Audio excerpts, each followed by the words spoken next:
सर्वप्रथम बप्पा रावल ने केसरिया फहराया और तुम्हारे पावन रच को अपने शीश लगाया। फिर तो वे ईरान और अफगान सभी ते जीते, ऐसे थे झपटे यवनों पर हो मेवाड़ी चीते। ये पंक्तियां राजस्थान में आज भी बप्पा रावल के सम्मान में गुनगुनाई जाती हैं। आप में से बहुत से लोगों ने बप्पा रावल का नाम शायद पहले कभी सुना ही नहीं होगा। बप्पा रावल एक ऐसे महान योद्धा, महाप्रतापी शूरवीर और महापराक्रमी राजा थे जिन्होंने अरबी आक्रमणकारियों को हिंदुस्तान की सीमाओं से खदेड़ दिया। उनके डर से ही लगभग 400 सालों तक अरबी और अन्य विदेशी हुकूमतों ने भारत में प्रवेश करने के बारे में सोचा तक नहीं। बप्पा रावल को ही मेवाड़ राजवंश के असली संस्थापक के रूप में जाना जाता है। राणा कुंभा, राणा सांगा और महाराणा प्रताप सभी शूरवीर बप्पा रावल के वंशज थे। आइए जानते हैं आज के इस वीडियो में बप्पा रावल की अद्भुत कहानी। बप्पा रावल का जन्म गोहिल वंश में होता है। इस वंश के लोग खुद को भगवान राम के पुत्र कुश के वंशज भी मानते हैं और इसी वंश को बाद में सिसोदिया राजवंश के नाम से जाना गया। बप्पा रावल का जन्म कब हुआ था, इस बारे में इतिहासकारों की अलग अलग राय है, लेकिन माना जाता है कि 712 या 713 में उनका जन्म हुआ था, लगभग आज से 1300 साल पहले। उदयपुर के करीब 19 किलोमीटर दूर नागदा नाम की जगह पर उनका जन्म हुआ था। उस समय उनका नाम राजकुमार कालभोज रखा गया था। जब वे 3 साल के हुए तभी उनके पिता की हत्या कर दी गई थी। पिता की हत्या के बाद बप्पा रावल की मां उन्हें एक सुरक्षित स्थान पर ले गई।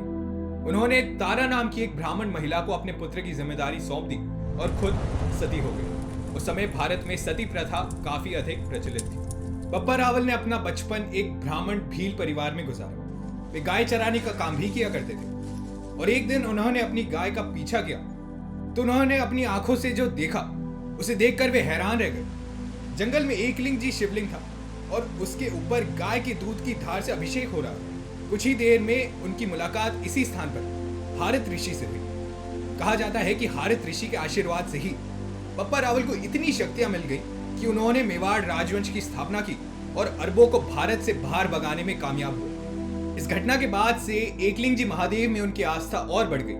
बप्पा रावल को हारित ऋषि ने चित्तौड़ जाने के लिए कहा। बप्पा रावल चित्तौड़ गए और वहां के राजा मनमौरी को हराया और स्वयं चित्तौड़ की गद्दी पर विराजमान हो गए। हालांकि यहाँ पर भी 2 अलग अलग मत देखने को मिलते हैं। कुछ लोगों का यह भी कहना है कि राजा मनमौरी बप्पा रावल के मामा थे और बप्पा रावल के पराक्रम को देखकर उन्होंने स्वयं बप्पा रावल को सिंहासन सौंप दिया था। 7वीं शताब्दी के समय से ही अरब के देशों में इस्लाम का प्रचार प्रसार शुरू हो गया था। इस्लामिक आक्रमणकारियों ने दुनिया के कई देशों को अपने कब्जे में लेकर वहां के लोगों को जबरन इस्लाम में परिवर्तित कराया। वे भारत में भी इस्लाम धर्म लाना चाहते थे। सन 712 के दौरान मोहम्मद कासिम ने राजा दाहिर को हराकर सिंध को जीत लिया था। मोहम्मद कासिम अरब के एक मुखिया थे। सिंध को जीतने के बाद अरबों ने कई अन्य राज्यों पर धावा बोलना शुरू कर दिया। चावड़ों, मौर्यों, सेंधुओं, कछैलों को अरबों ने हरा दिया था और उनकी सेना मारवाड़, मालवा, मेवाड़ और गुजरात के भूभागों पर छा गई थी। इससे पहले भी भारत में अरबी लोगों ने कई बार कब्जा करने की कोशिश की थी, लेकिन राजपूतों के आगे उनकी एक ना चली। हर बार अरबी सेनाओं को मुंह की मार खानी पड़ी थी। लेकिन राजा दाहिर को हराने के बाद मोहम्मद कासिम ने सिंध और मुल्तान के किलों पर अपना कब्जा कर लिया। कई राजाओं ने कासिम को रोकने की कोशिश की, लेकिन कासिम की सेना के आगे भारतीय राजाओं की सेना काफी छोटी नजर आने लगी थी। लेकिन कुछ ही समय बाद मोहम्मद बिन कासिम की मौत हो जाती है और सिंध पर अरब से ही ताल्लुक रखने वाले अमीर जुनैद शासन करने लगते हैं। चित्तौड़ की गद्दी संभालने के बाद जब बप्पा रावल को पता चला कि अरबों ने सिंध पर कब्जा कर लिया है तो उनका खून खौल गया। वे अपनी मातृभूमि की रक्षा करने के लिए किसी भी हद तक जाने के लिए तैयार थे। भारत की ओर कोई आंख उठाकर भी देख ले, यह उनको बिल्कुल बर्दाश्त नहीं था। ये बात 738 की होती है। वे अरब की सेना से युद्ध करने की ठान लेते हैं। उनका साथ गुर्जर राजा नागभट्ट और राष्ट्रकूट वंश के राजा जय सिंह वर्मन ने दिया। राजस्थान के पश्चिमी छोर पर राजा नागभट्ट मोर्चा संभाल रहे थे, वहीं मुख्य मोर्चे पर बप्पा रावल युद्ध कर रहे थे। उन्होंने अपनी वीरता और ताकत से सिंध को वापस जीत लिया। एक के बाद एक मुस्लिम शासकों को बप्पा रावल ने हराया।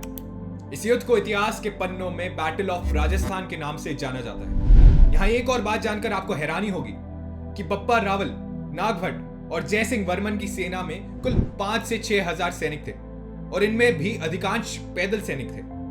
तो वहीं अरब की सेना में 30,000 से अधिक घुड़सवार सैनिक थे।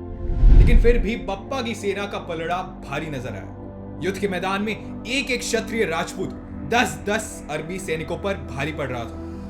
राजस्थान के बैटल में अरबी राजा जुनैद को हराने और सिंध पर कब्जा करने के बाद बप्पा रावल की सेना ने गजनी पर आक्रमण किया और वहां के शासक सलीम को भी हराया। सलीम ने अपनी जान बचाने के लिए अपनी पुत्री का विवाह बप्पा रावल से कर दिया। बप्पा रावल के आक्रमण से बचने के लिए कई सारे इस्लामिक शासकों ने भी अपनी पुत्रियों का विवाह बप्पा रावल से करा दिया। गजनी में बप्पा रावल ने अपने प्रतिनिधि तैनात कर दिए। इसके बाद वे लगातार अपने राज्य का विस्तार कर रहे थे और गंधार, बलूचिस्तान, खुरासान, तुरान और ईरान को अपने कब्जे में ले लिया। दूर दूर तक उनकी बहादुरी के किस्से मशहूर हो गए थे। बप्पा रावल की वीरता के कारण लगभग 400 सालों तक इस्लामिक शासक भारत से दूर ही रहे। इतिहासकारों की माने तो पाकिस्तान के रावलपिंडी का नाम बप्पा रावल के नाम पर ही पड़ा है। 8th सेंचुरी में उन्होंने ही सही मायने में मेवाड़ राजवंश की स्थापना की, जो विश्व में सबसे लंबे चलने वाले राजवंशों में से एक है। 1947 तक ये राजवंश चला और इसके बाद भारत में इसका विलय हो गया। बप्पा रावल महादेव के बहुत बड़े भक्त थे। वे कहते थे कि मेवाड़ के असली राजा एकलिंग जी महादेव ही हैं और वे तो बस उनके दीवान बनकर काम कर रहे हैं। उदयपुर के पास में बप्पा रावल ने भगवान एकलिंग जी महादेव का मंदिर भी बनवाया था। एक समय ऐसा था जब उनके पास 12,72,000 सैनिकों की एक विशाल सेना थी। उनकी 100 से अधिक रानियां थी, जिनमें से 35 इस्लामिक राजाओं की पुत्रियां थी। सभी पुत्रों में से राजकुमार सुमेर सिंह को उन्होंने अपना उत्तराधिकारी नियुक्त किया और सुमेर सिंह के बाद राजकुमार रतन सिंह मेवाड़ के राजा बने। बप्पा रावल के निधन के बारे में भी अलग अलग कहानियां हैं, लेकिन इतिहासकारों का मानना है कि सन 753 में उनकी मौत हो गई थी। मरने से पहले उन्होंने संन्यास धारण कर लिया था और महादेव की भक्ति में लीन हो गए थे। वीडियो की शुरुआत में मैंने आपको बताया था कि बप्पा रावल का बचपन का नाम कलभोज रखा गया था। राजा कलभोज से उनका नाम बप्पा रावल कैसे पड़ा, यह भी काफी मजेदार है। जब भी वे विदेश में जीत का परचम लहराकर लौटते थे तो वहां से लाया गया सारा खजाना जनता में बांट दिया जाता था। इसलिए उन्हें जनता ने प्यार से बप्पा का टाइटल दे दिया था, जिसका मतलब होता है पिता समान। इस तरह उनका नाम इतिहास के पन्नों में बप्पा रावल के नाम से अमर हो गया। उम्मीद करता हूं कि आपको आज का ये वीडियो पसंद आया होगा। अगर आपको ये वीडियो पसंद आए तो इसे जरूर लाइक कीजिए, ज्यादा से ज्यादा लोगों को शेयर कीजिए इस वीडियो को। अगर आपको इसी तरह के हिस्टोरिकल टॉपिक्स पसंद है तो हमारे चैनल को जरूर सब्सक्राइब कीजिए ऐसे ही और वीडियोस के लिए, और कमेंट सेक्शन में मुझे लिखकर बताइए कि आप कौन से टॉपिक पर वीडियो देखना चाहेंगे। धन्यवाद आपका कीमती समय।